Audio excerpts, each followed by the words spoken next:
안녕하세요. 철수의 책방입니다. 오늘은 최승필 작가의 공부머리 독서법이라는 책을 여러분들한테 리뷰하는 시간을 갖도록 하겠습니다.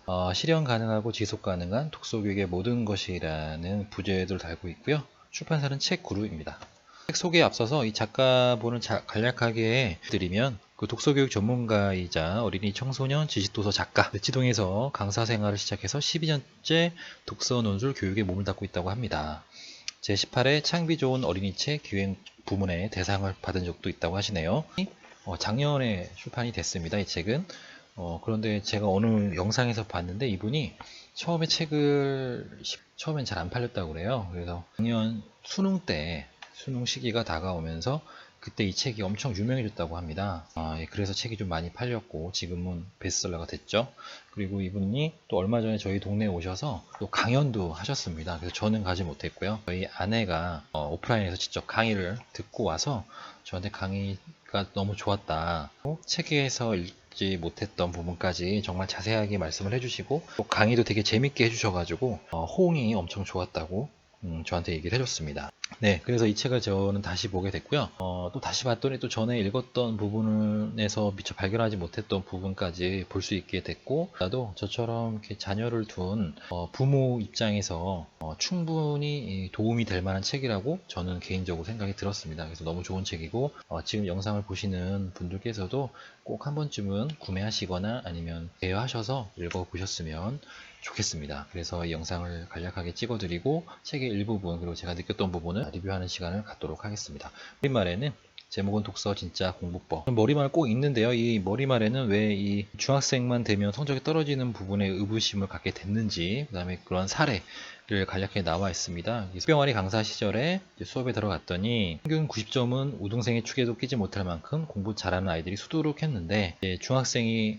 올라가서는 성적이 많이 떨어지는 부분을 습격을 하고 이제 이거 왜 떨어질까 한창 고민했던 그런 내용이 담겨져 있고요. 그래서 두 가지 가설을 세우고 그 가설을 끊임없이 검증하는 시간도 가졌다고 하고 그 검증하는 테스트라든지 몇 가지 사례. 이 책은 구성은 총 1부는 8장, 2부는 1장으로 나눠져 있고요. 1부 장에 보면 초등 우등생 90%는 왜 몰락하는가에 대해서 나와 있는데 이 부분에 대해서 학생만 되면 성적이 떨어지는 문제를 듣는 공부 방식에 있다라고 하거든요. 페이지 35페이지에 문제는 듣는 공부라는 단락을 사교육의 효과는 왜 초등학생 때만 제한적으로 나타나는 걸까요? 교과의 내용을 일일이 설명해주는 서비스라는 사교육의 본질적 특성을 생각해보면 그 답을 쉽게 짐작할 수 있습니다. 사교육을 받으면 읽고 이해할 필요가 현저히 줄어듭니다. 강사의 설명을 듣고 문제를 풀고 틀린 문제에 대한 설명을 듣고 다시 풀면 되죠. 듣고 이해하는 공부가 아니라 듣고 이해하는 공부를 하는 겁니다. 여기서 이제 사교육의 문제가 바로 듣는 공부, 듣고 이해하는 공부를 한다.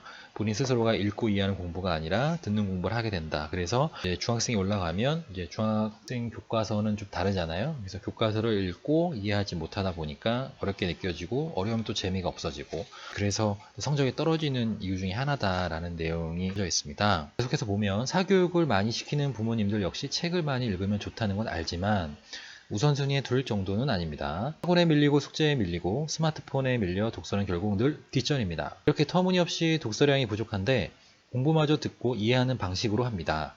읽기 능력을 훈련할 기회가 턱없이 부족할 수밖에 없습니다.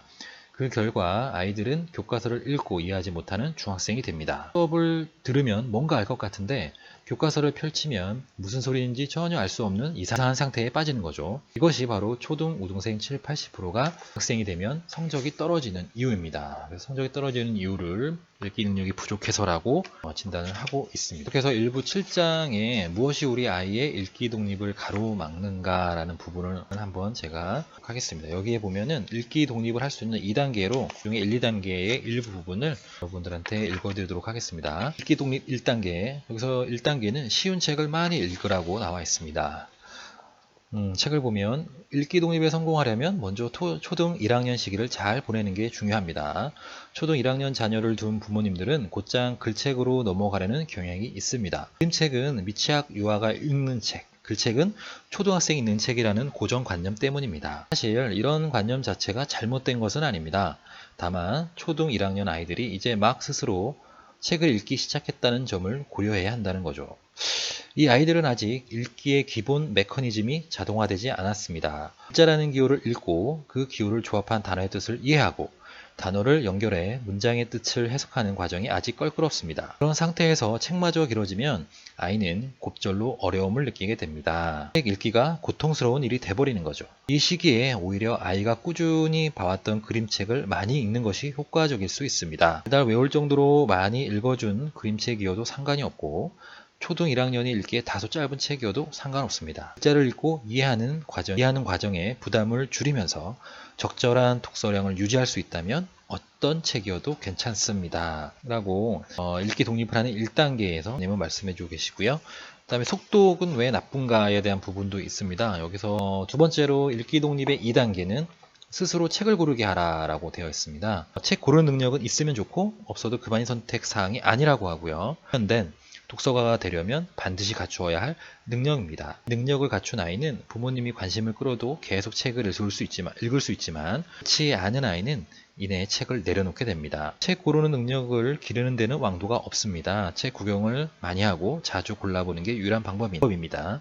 부모님께서 해주실 일은 딱 두 가지입니다. 아이와 함께 자주 도서관에 갈 것, 인내심을 가지고 기다릴 것. 저희 아내도 또 저도 그렇고 이 책을 보고 나서 학원을 좀 하나를 빼고 일주일에 한 번 이제 저희 도서관에 가서 책을 빌려오는 시간으로 바꿨습니다. 그래서 가능한 책은 아이에게 고르게 했고요. 또 고르게 와서 책을 읽고 책을 읽은 다음에 꼭 그 책의 내용을 이해를 했는지 물어보고 또 그 책에 대해서 질문을 던지고 하다 보니까 아이도 책 읽기 능력이 지금 많이 좋아졌는지는 잘 모르겠지만 전에 저희가 부모들이 강제로 책을 골라주고 했던 것보다는 훨씬 독서에 취미를 느끼고 이제는 아침에 일어나면 저보다도 먼저 책을 읽는 모습을 자주 보게 됐습니다. 그래서 이 영상을 보시는 학부모님들께서도 여기 보시면 부모님께서 해주실 일 딱 두 가지. 첫째, 아이와 함께 자주 도서관에 갈 것. 둘째는 인내심을 가지고 기다릴 것이라고 해주고 계십니다. 정말 공감되는 내용이었거든요. 다음 2부 2장으로 제가 또 공감을 했던 부분이고 그 다음에 혹시도 학창시절에는 책을 많이 읽지 않았던 사람이어서 읽는 법을 잘 몰랐는데 부모님께서 이 지식도서를 잘 읽는 방법을 보여주고 계시거든요. 초보 독서가가 읽는 법, 그 다음에 숙련된 독서가가 읽는 법, 이 두 가지 경우를 알려주고 있는데 그 중에서도 저희는 초보 독서가가 지식도서를 읽는 법이라고 한 4가지 방법이 있는데 그 방법 한번 제가 읽어보도록 하겠습니다. 초보 독서가가 지식도서 읽는 법. 첫 번째, 연필 들고 읽기. 연필로 할 일. 모르는 단어를 표시하고 이해가 안 되는 문장을 표시하고 핵심 문장의 밑줄을 긁고 또 메모를 하고 아시겠죠? 두 번째로는 머릿말을 3번 정독하기. 이거는 머릿말을 꼭 보긴 하는데 3번 정독까지는 안 했었거든요. 근데 처음에 지식도서를 읽을 때는 머릿말 3번 정독하는 게 많이 도움이 된다고 합니다. 첫 번째로는 연필을 들고 표시하면서 읽고 두 번째로는 표시한 부분에서 모르는 단어의 뜻을 찾아가면서 읽고 세 번째로는 꼼꼼하게 다시 한번 읽어보라고 얘기를 해주고 있습니다. 첫 번째로는 소단원별로 나눠 읽기.